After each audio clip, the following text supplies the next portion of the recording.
પાદરાના ધારાસભ્ય ચૈતન્યસિંહ ઝાલાના હસ્તે 2 કરોડ 90 લાખ રૂપિયાના વિકાસ કાર્યોનું ખાતમુહૂર્ત કરવામાં આવ્યું। પાદરાના મુક્તિધામ ખાતે સ્વર્ણિમ જયંતિ મુખ્યમંત્રી શહેરી વિકાસ યોજના અંતર્ગત વિવિધ પ્રજાહિત વિકાસલક્ષી કાર્યોનું ખાતમુહૂર્ત કરવામાં જેમાં જાસપુર રોડ પર આવેલા મુક્તિધામના મુખ્ય પ્રવેશ દ્વાર પર નવીનીકરણ, નવીન લાકડા ગોડાઉન, ચિતા ભઠ્ઠી પર આરસીસી, નવીન શેડ લાઇટિંગ, ગજીબો સહિતના નવીનીકરણ કરવામાં આવશે। બીજી તરફ પાદરા તાલુકાના દરાપુરા ગામ સારેજા ગામે પાદરા નગરના લેન્ડિંગ સાઇટ ખાતે પાદરા નગરમાંથી ઠાલવવામાં આવતા કાયમી કચરામાં ઝીરો વેસ્ટમાંથી કાયમી નિકાલ માટે સૂકો અને ભીનો કચરો આધુનિક મશીનો દ્વારા લાવવામાં આવનાર મશીનનું ખાતમુહૂર્ત પણ યોજાયું હતું।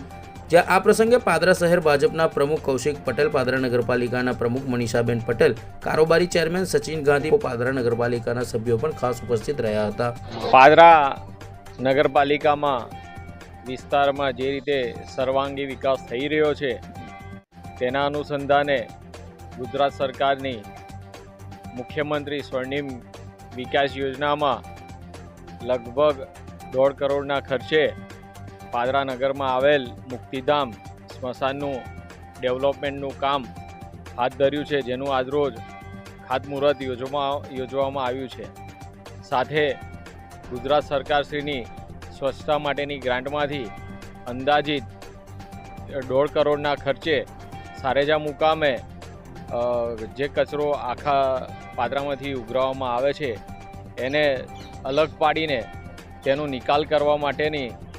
ગ્રાન્ટ પણ આપવામાં આવેલી છે, જેનું ખાતમુહૂર્ત પણ આજરોજ યોજવામાં આવ્યું છે। ગુજરાત સરકાર એ નાગરિકોના સર્વાંગી વિકાસનું ધ્યાન સંપૂર્ણપણે રાખી રહ્યા છે। જેવી રીતે અત્યાર સુધી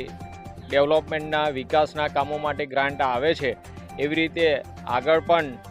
ગુજરાત સરકાર આવનારા દિવસોમાં ઘણી વધુ ગ્રાન્ટ આપવામાં આવનાર છે। પાદરા નગરપાલિકાના પ્રમુખ અને નગરપાલિકાની ટીમ અને સંગઠનના તમામ હોદ્દેદારો દ્વારા આજે 3 કરોડ રૂપિયાના ખર્ચે 2 ખાતમુહૂર્ત કરવામાં આવ્યા છે, જેમાં અંદાજિત 1.5 કરોડ રૂપિયાના ખર્ચે મુક્તિધામ ડેવલપમેન્ટ અને 1.5 કરોડ રૂપિયાના ખર્ચે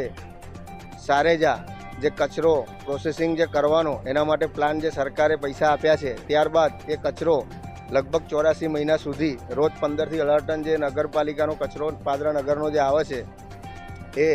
પ્રોસેસિંગ ત્યાં જ થશે અને ત્યાં ડિસ્પેચ થશે। અને આગામી સમયમાં પાદરા નગરપાલિકાની ટીમ અને યુવા અને ઉત્સાહી ધારાસભ્યના મહેનતથી